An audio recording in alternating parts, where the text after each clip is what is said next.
Darkness pressed in from all sides, swallowing the narrow path before me.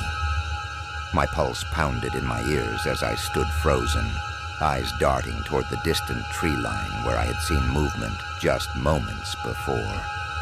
The cold night air gnawed at my exposed skin, sending an involuntary shiver down my spine.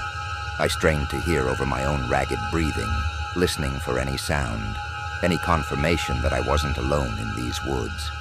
Then it came. A branch snapped, not far from where I had seen the shadowy figure. It wasn't the casual break of an animal stepping carelessly. It was deliberate, measured. Someone, or something, was moving toward me. The realization sent a surge of panic through my body. My instincts screamed at me to run, but my legs remained rooted to the ground. I forced myself to act. Clutching my flashlight like a lifeline, I swung the beam toward the trees. The harsh white light cut through the darkness, illuminating gnarled branches and thick undergrowth, but nothing else.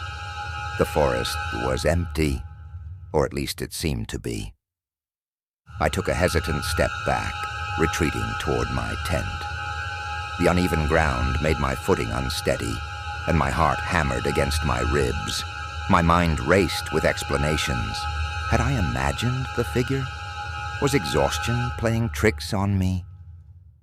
Another snap, this time much closer. I whirled around, sweeping the flashlight over the trees again. My breath hitched. A dark silhouette stood just beyond the reach of the beam, partially obscured by the thick foliage. I couldn't make out details, but the presence was unmistakable. Someone was there, and they were watching me. My stomach twisted in fear. Who would be out here in the dead of night, lurking in the woods? Every rational part of my brain told me to get inside my tent, zip it shut, and wait for dawn.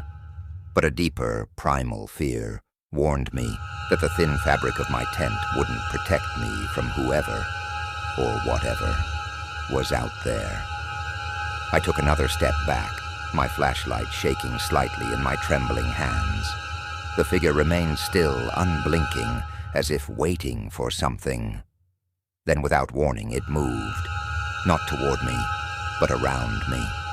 It circled, keeping to the shadows, its movements calculated and slow. My throat tightened. This wasn't the behavior of a lost hiker or a harmless wanderer. Whoever they were, they didn't want to be seen. A cold sweat broke out across my skin. I knew I couldn't just stand there waiting for them to make the next move.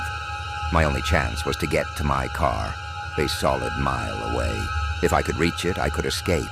I had to be quick. Summoning every ounce of willpower, I turned and bolted. The underbrush clawed at my legs as I sprinted down the path, my breath coming in desperate gasps. The flashlight bounced wildly in my grasp, casting erratic beams of light across the trail. Behind me, I heard the sound of rapid movement, footsteps pounding against the earth. They were chasing me. Panic surged through my veins, but I didn't dare look back. The path ahead twisted and turned, forcing me to focus on my footing to avoid stumbling. My lungs burned, my legs ached, but I pushed forward, adrenaline fueling my desperate flight. Then out of nowhere, I felt it, a hand grazing my shoulder. A strangled cry escaped my lips as I jerked away, nearly losing my balance. The touch was fleeting, but it was enough to confirm my worst fear. They were close, too close. I veered off the path, crashing through the dense foliage in a desperate attempt to lose my pursuer. Branches whipped against my arms and face, leaving stinging welts, but I barely registered the pain. My only focus was on escape. Then abruptly, the footsteps stopped. The silence was deafening. My pulse thundered in my ears as I crouched low behind a fallen log, trying to steady my breath. I strained to listen, expecting to hear rustling or movement. But there was nothing. A new kind of fear crept in. the kind that gnawed at the edges of my sanity. Why had they stopped? Were they waiting? Watching? My skin prickled with the unsettling sensation of being observed. Minutes passed.